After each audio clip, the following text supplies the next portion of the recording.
Hi, welcome to Sold Out. I'm Simba, I'm Kristen. and it's very good to see you. As you already know, we live in California, and we're on lockdown. So yay! We trapped, yo. It's a good thing we're shooting this from home. It's a good thing we like each other.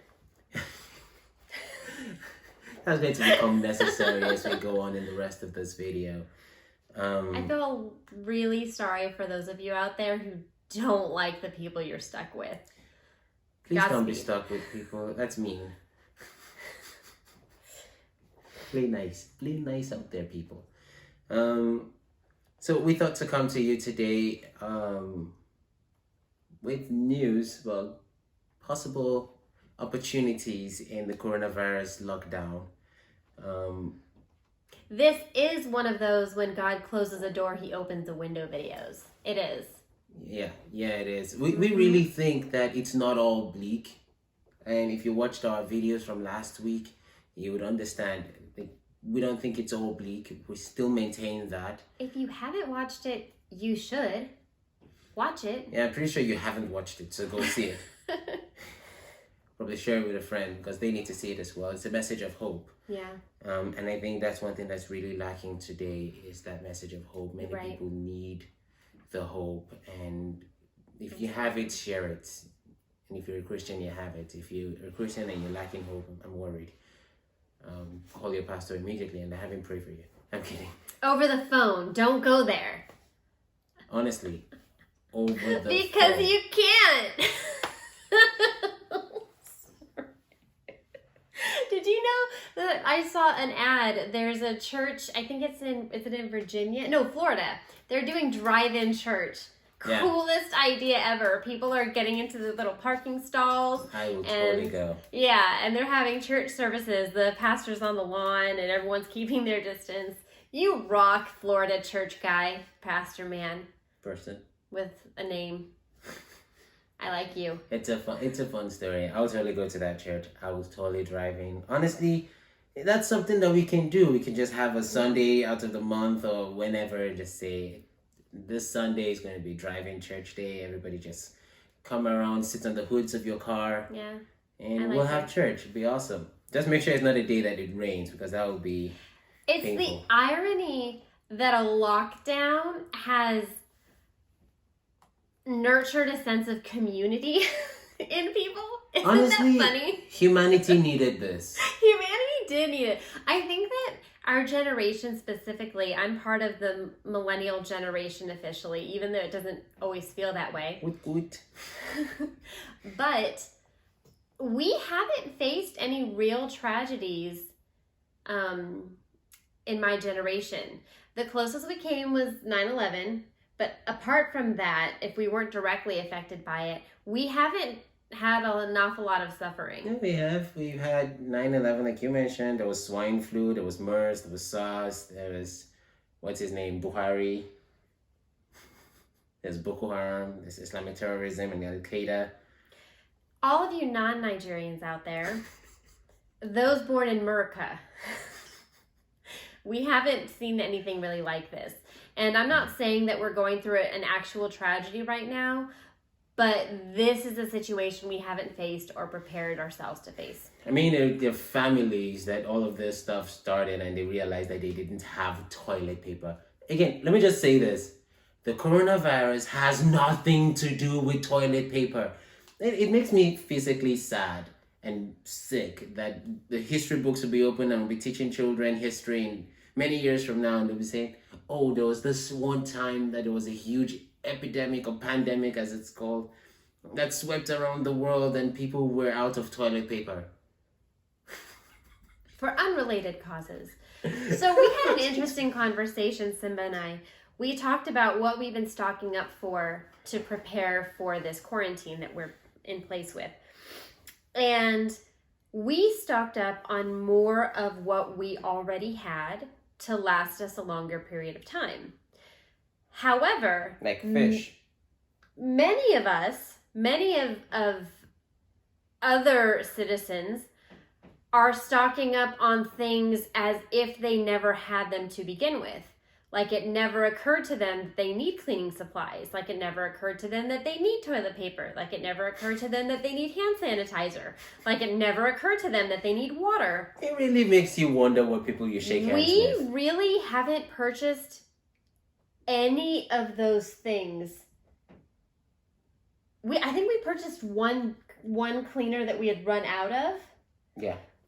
But we haven't purchased any of those things. You know why? Because we're normal people who consider the hygiene importance. It's funny. You really get to know yourself a little bit better when you face some kind of an issue like this. You should really be thinking about why you haven't cared about some of this before. I mean, think about it. The CDC says, the best way to guard against the coronavirus outbreak is to wash your hands. And people are like, oh my God, that's such it's a great idea. We should definitely news. Do it. Were you just not before? Because you could be the reason we have this. Honestly, I don't blame germaphobes. I know a lot of germaphobes and clean freaks. Mm-hmm. She thinks I'm a clean freak. It's not true. Don't believe them. I'm really not.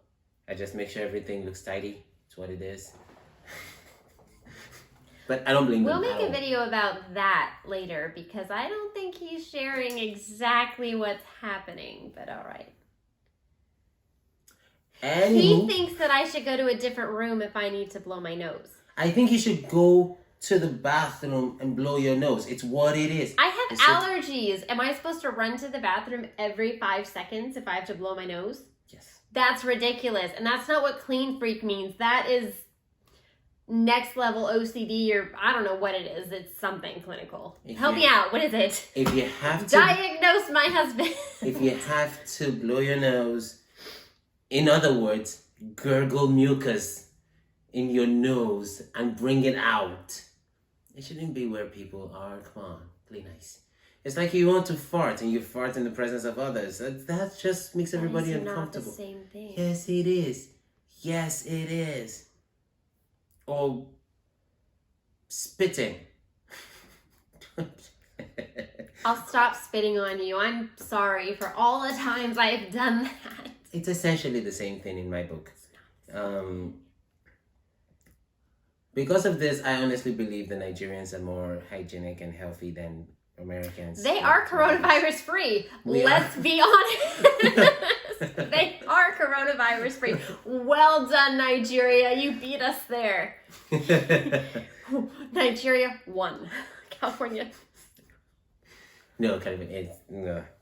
I mean, come on. No shade against California. I love California. I love the people here. But there is poop on the streets of San Francisco.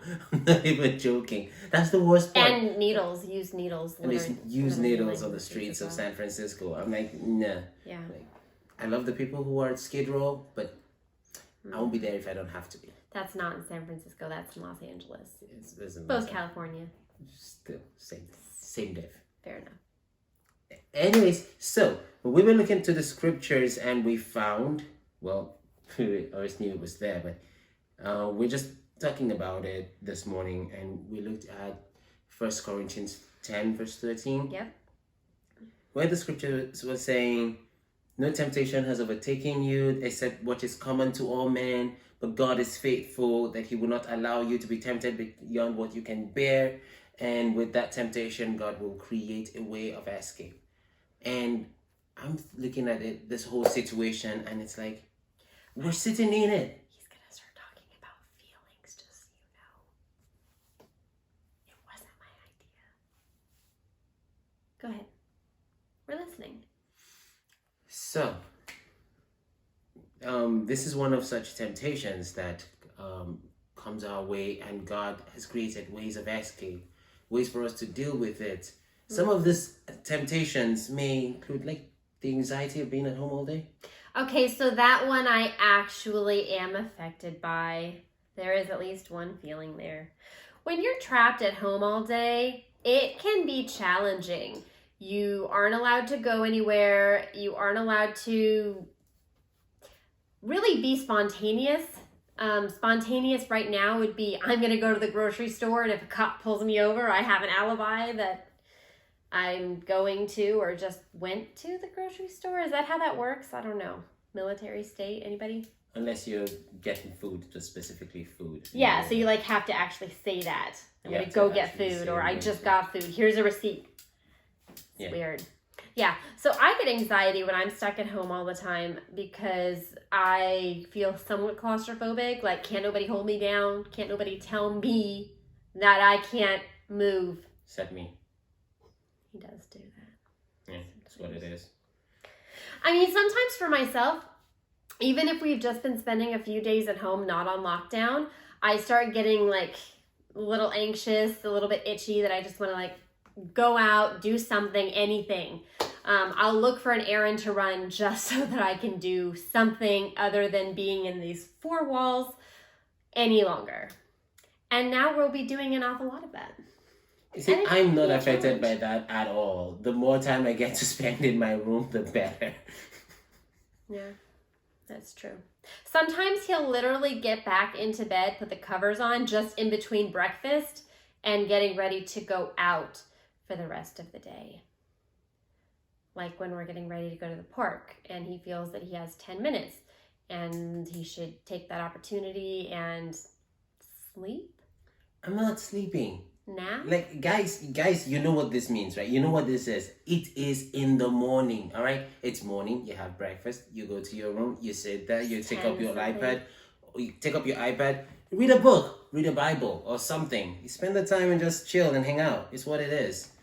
But because of these things that I'm already used to, I'm not really bothered by not having to go anywhere. Honestly, if I didn't have to go to work, I won't go to work.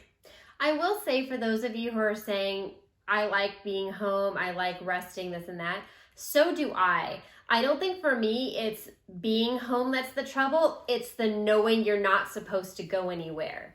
You rebel? No, it's the I want to be able to decide if I'm going to leave this house right now and just wander around for no reason at all because I feel like it. And they're trying to hold me back right now and I don't like it. I mean, what if I just wanted to go for a stroll, not for exercise, because I feel like it? You are allowed to go exercise. I mean, not for the sake of exercise.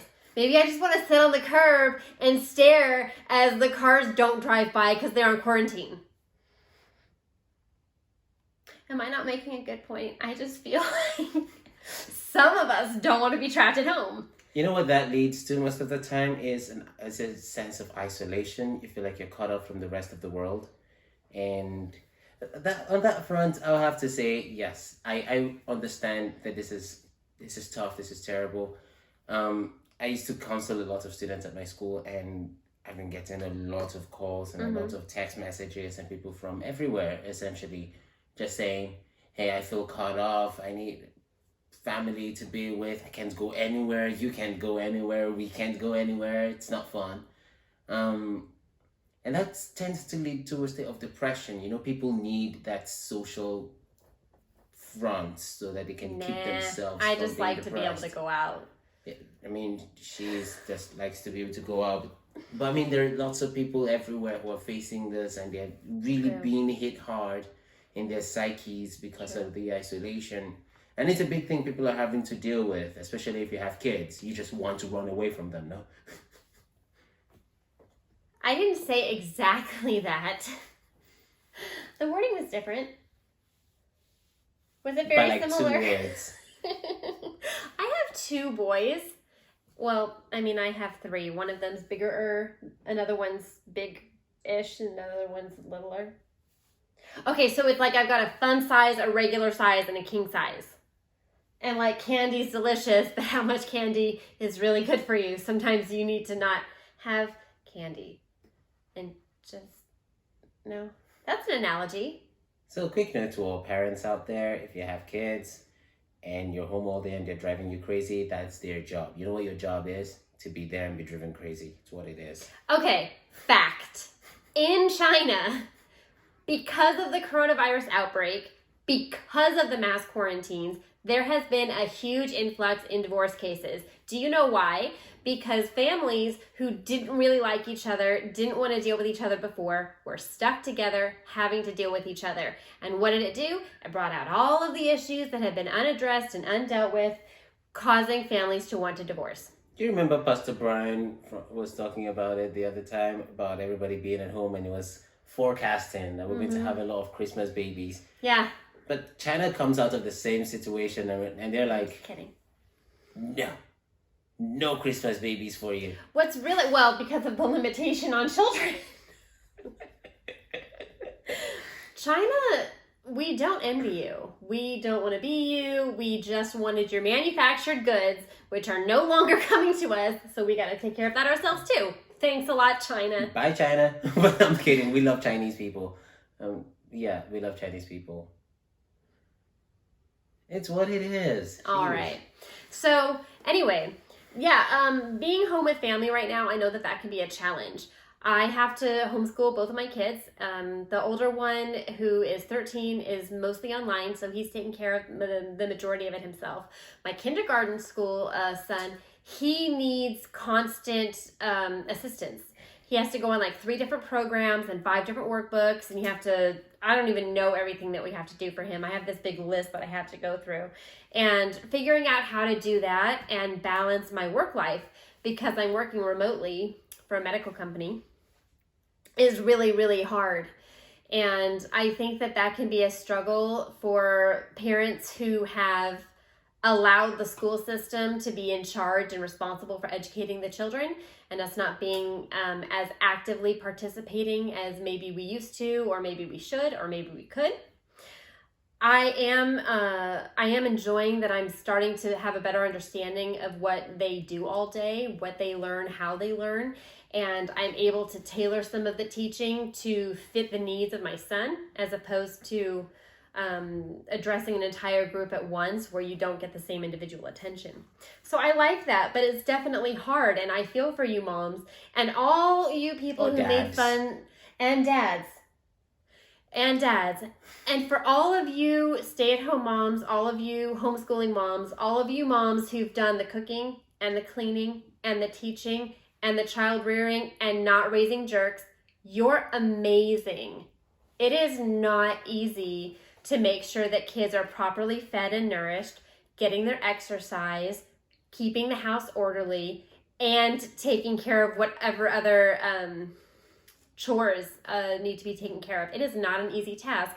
And I think that we have put down moms, stay-at-home moms especially, in the past. I didn't do it, I don't think, but I think that that's definitely something that's been trending in society. And it was wrong, and I think a lot of us are starting to see it is so hard to do it well. And I'm learning how to do it, and that's really good. But it's a challenge. Like I said, humanity needed this. We really did need it. You know, there are so many things that are unavailable right now, even for purchase in the stores. Like ramen. And we're having to be able to adapt. We're having to be able to figure out, okay, so if we don't have this key ingredient, like what TV? else can we... What else can we use? How can we improvise, and how can we makeshift whatever thing was dependent on this one ingredient or this one item before? And I think that it's really good for us that we're having to take a step back and be like, all right, well, if we didn't have the ease that we do, or that we did, if we didn't have the access to as many things as we have access to, how would we live life? I'm really actually thankful, because your mom, who is Nigerian, was here with us for a few months, and she was showing me how to do some things that I never knew how to do before, especially when it comes to cooking and mending and whatnot, because we have so many ready to go everything. It's ridiculous. But that's another thing. Remember? Okay.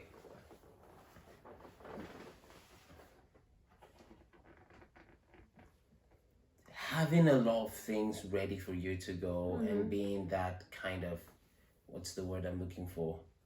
Microwave type generation, where we want things like this, like that. But now that you're together, it's like we're too busy being anxious or depressed or isolated. We don't recognize that you have all this time together to do stuff with. You actually have all this time, you have this opportunity to do a bunch of stuff together. And that's why we said we're going to make a video about the opportunity in the coronavirus lockdown. Yeah. Like, this lockdown is not all bad. This I think it's been good for us. honestly, I wouldn't even call it a lockdown.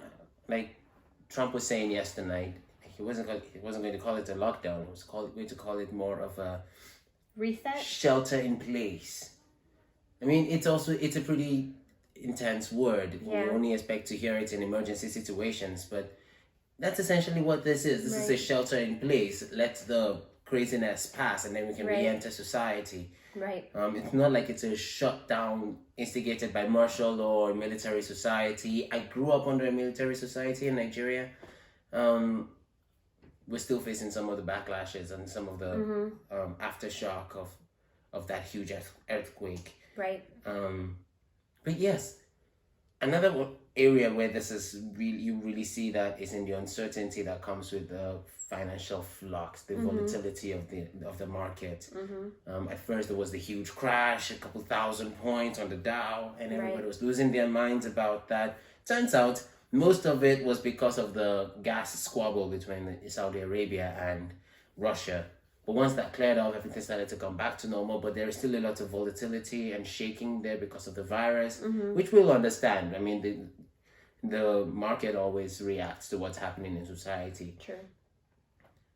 Now, with this happening, lots of people, especially those who have lost their jobs, our hearts go out to you. I know. There's a lot of fear over that, and I hope that you can just know this too shall pass, and God is with us. And if you need help, then reach out. Even if you want to reach out to us, we would love to help as we're able to. Drop it in the comment section below. Check our bios. Our contact information is on there. Yep. Look for us on social media. I'm Simba. She's Kristen. Look for us on Facebook, I'm Mrs. Instagram. Kristen Berry on Instagram, if you wanted to find me. Or I'm Kristen Berry on Facebook as well. Or Minister Simba on Instagram, Minister Simba on Facebook. Just find me. Send us DMs. Tell us anything. We've been running around and trying to help out a couple friends. And we'd like to help you. We'll be happy to help you as well. We especially the financial uncertainty. I'm really I have to say this. I'm really proud of two of my mentees from school, Jeremiah Craig and Matt Bernard. You guys are studs. You guys are amazing. These men were able to save up enough to not be shaken by this, even though they both lost their jobs, but they had enough in emergency fund, like emergency cash, to like cover for the entire 3 months. And I'm like, okay, so you're fine. That's great. For anyone who is struggling with finances, I just want to throw out there that there's a really great guy that you can follow online. He manages Financial Peace University. Yeah, Dave Ramsey. And we follow him. We really appreciate his teachings when it comes to having an emergency fund. First, you get $1,000 down as an emergency stash. Then you pay off your debts. Then you pay off 3 to 6. Then after you pay off your debts, you save 3 to 6 months of expenses. And I think that if we were all following his teachings before now, we would be pretty well prepared. Be fine. My husband and I, we do follow him, and we have been preparing for moments like this, and we're going to be fine. We do have some money set aside, but if you haven't done that yet, it's never too late to start. In the meantime, you know, there are resources available for you, and I think that we're also getting money from the for the $50 billion relief fund. No, market stimulus package. Mm-hmm.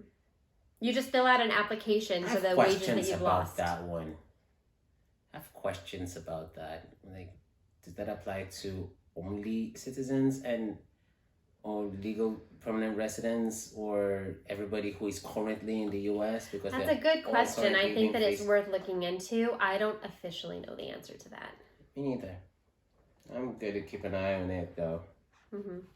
It seems like if you want to be completely fair to everybody and it's all because of what's happening in society, does that apply to everybody living in the US at the same time who is affected by it? Because we're all equally affected by it, some more than others, of course. I shouldn't say equally. So we're all affected by it to some degree. I don't know the answer to that one. I'm gonna keep checking. Yep. Yeah, you're welcome to ask questions about it, and I might answer you in the comment section if I find the answer. But I don't know the answer to it yet. But there's a huge financial uncertainty in the air about this whole thing, and it's really beholden to parents, especially fathers, because you bear the responsibility for caring for the family in that regard. You're the one who is supposed to traditionally bring in the bacon, or at least the lion's share of it.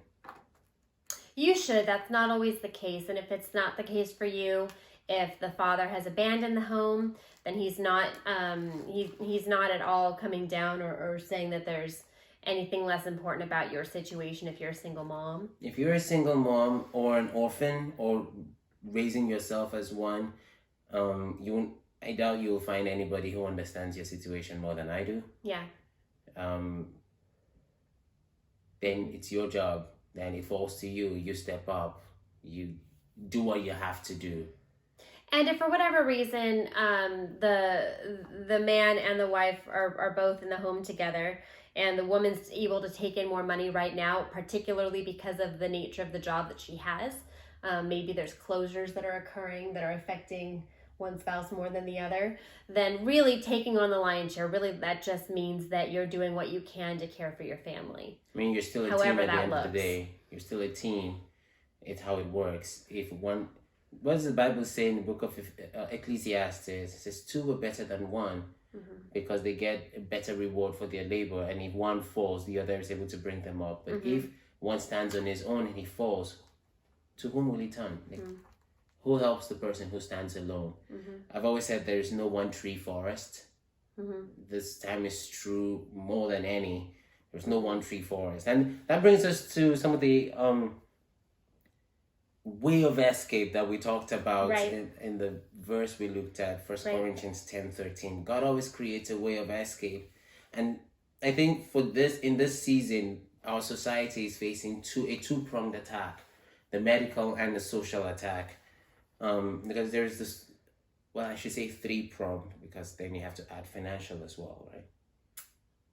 Yeah, so there's the medical, social, and the financial. The financial relies heavily on the social, so might answer that with the same.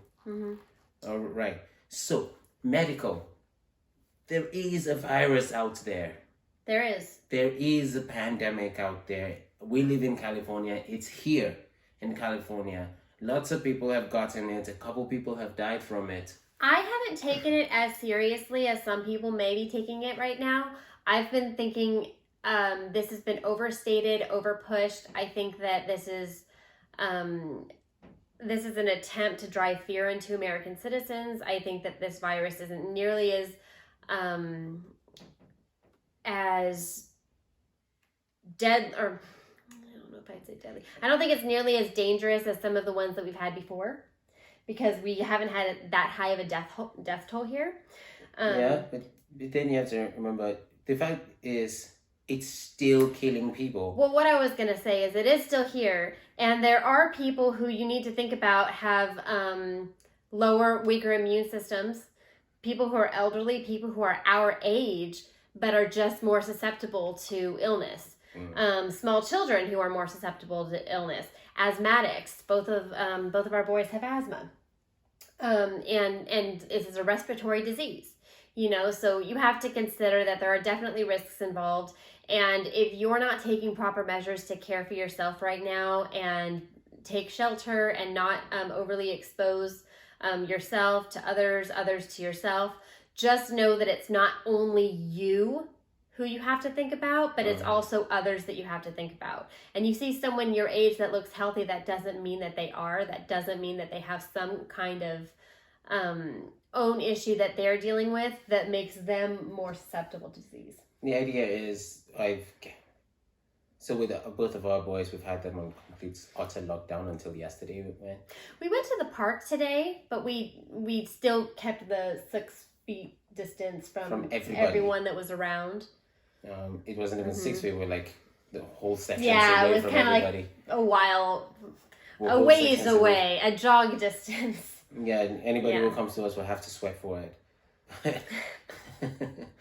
But yeah, the idea is take it seriously.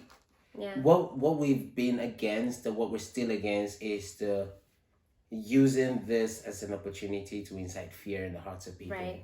Even when you're facing something that really is dangerous, really is a pandemic, really is terrible out there, and really is killing people, even if it's just one person, while you take those situations seriously, it is stupidity for you to use that as a basis to cause a panic, because you might end up destroying a lot more things than you're able to save. It's not a lack of fear to exercise caution.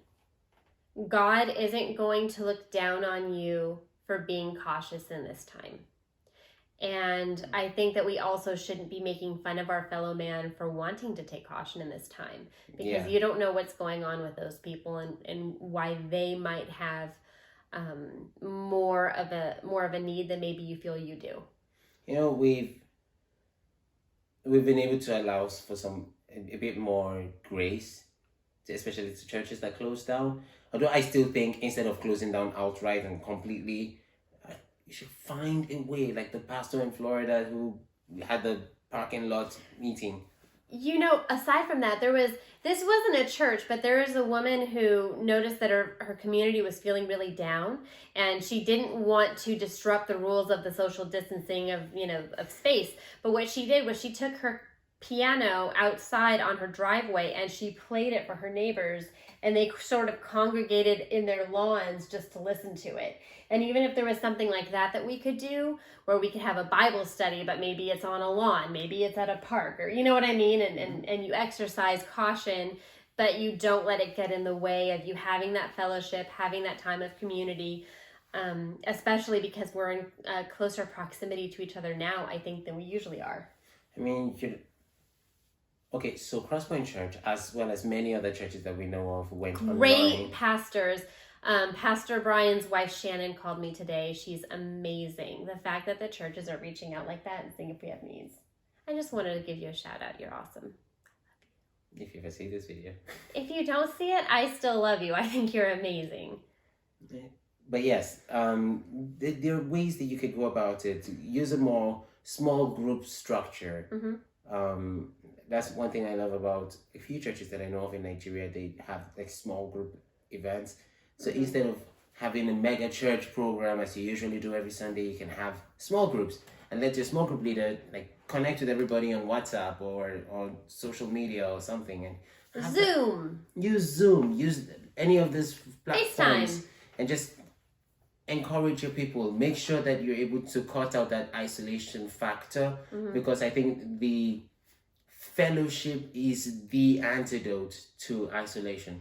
It's really crucial that we still have that. All right, so real quick, let me just wrap this up with 3 things that we found.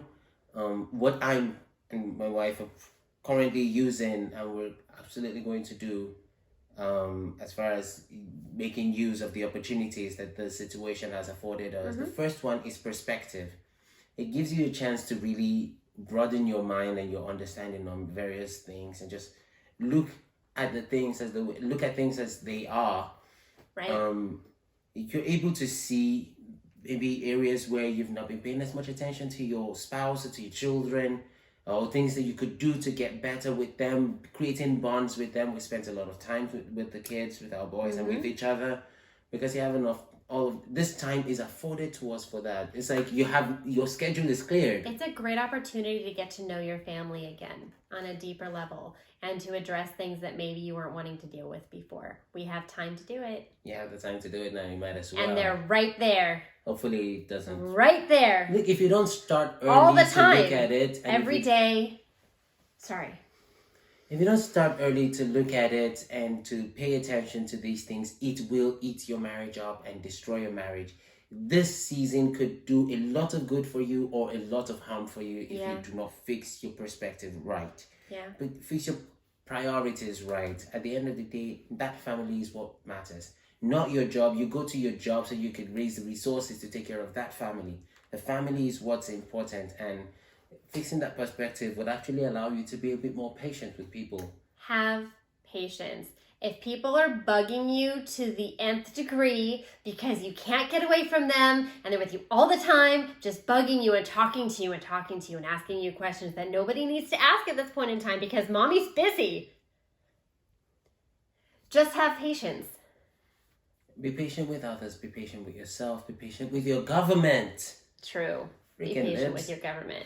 I joke a lot, but we need to calm down a little bit and give President Trump a break because he got this really quickly, and I think he's doing an awesome job in the way he's addressing it. I mean, how do you go from, oh, he's doing too much, like he closed the border and cut off travel to China. Oh my God, he's such a xenophobe. And he's just, this is a hoax, there's nothing to it. And why China? Why single China out?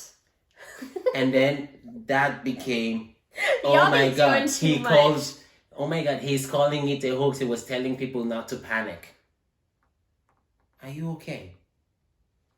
So honestly, I will give kudos to people that kudos are due to. I really do not like Governor Newsom. Gavin Newsom of California, I don't know. I think he's dumb. I really, really do. And apparently, his policies have not done any good for the Americans in California or for neighboring states or anybody. But yes, in instituting the lockdown and finding ways to reduce the spread and actually working with people that he hates just to make this happen, kudos. I will Good job. say that California is taking measures to help families make sure that their kids are still getting educated, that they're learning the things that they ought to learn. And they've said that they're not going to rush into testing when schools resume to their normal working order, which will help students to progress to the next level, as opposed to other areas in the world where, because they haven't been able to have their public teaching, they're being held back a level. So I will say that that is something that we can be thankful for. And because I'm looking at it from the perspective of students like us who are supposed to graduate this semester. Mm-hmm. I'm like, do I have to take an extra semester just because of... I didn't do anything. It's not my fault. I thought it was funny because my niece is actually a senior in high school. She was born in 2001. So she was born in the time of the World Trade Center. 9/11. And so she was born that year. And now her graduating year is during the lockdown of the coronavirus. And it's like, man, that's what, you guys are going through it right now. It's not been easy for you. The world gets better. It gets better. But California is going to let you graduate, I think. Which is good. Which is good.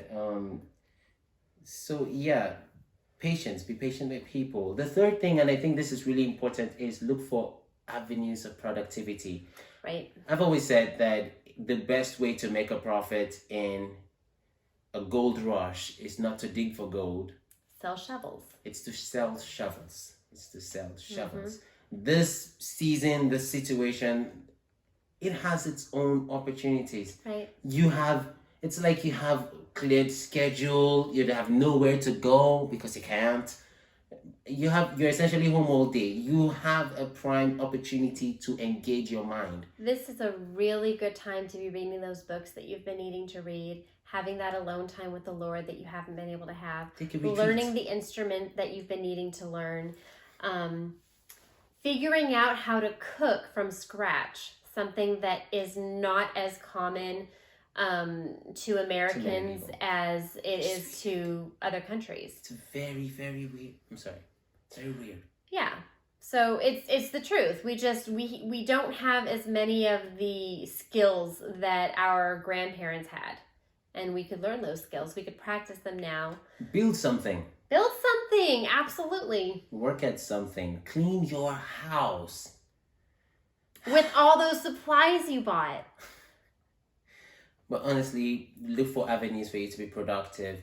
Lots of people are having very many difficulties right now. People are depressed or will soon be. People are anxious. People are isolated. If you have a system or a way to create value for others, people will pay you for that value. That's how capitalism works. Write your book. Everyone's home ready to read it. Yeah, write a book, start the blog, start a video. Start a video. You know what you could do is you could start a YouTube channel. I know this couple who started one recently, and I've heard it's going to take off pretty soon. Right? Am I right? Am I right? You can like it. Like it right there. So, that brings us to the end. Like our video because I know you enjoyed it. And subscribe because you want to hear more from us because we're awesome. We post videos every week. On Monday. And they're cool. I've watched every one of them at least twice. You guys like our short videos, I think. And I think we might have to do a couple more of those. Yeah, we haven't really been doing a lot of short videos. So we'll get at it. We see you, everyone who follows us on Instagram. We see you if you follow us on YouTube. Send us messages. We love to receive your messages and answer your questions. We've been getting quite a bit of those. Yep. And just be cool. Most of all, stay safe. Stay safe. Take care of yourself. Take care of others. And we'll see you next week. Bye.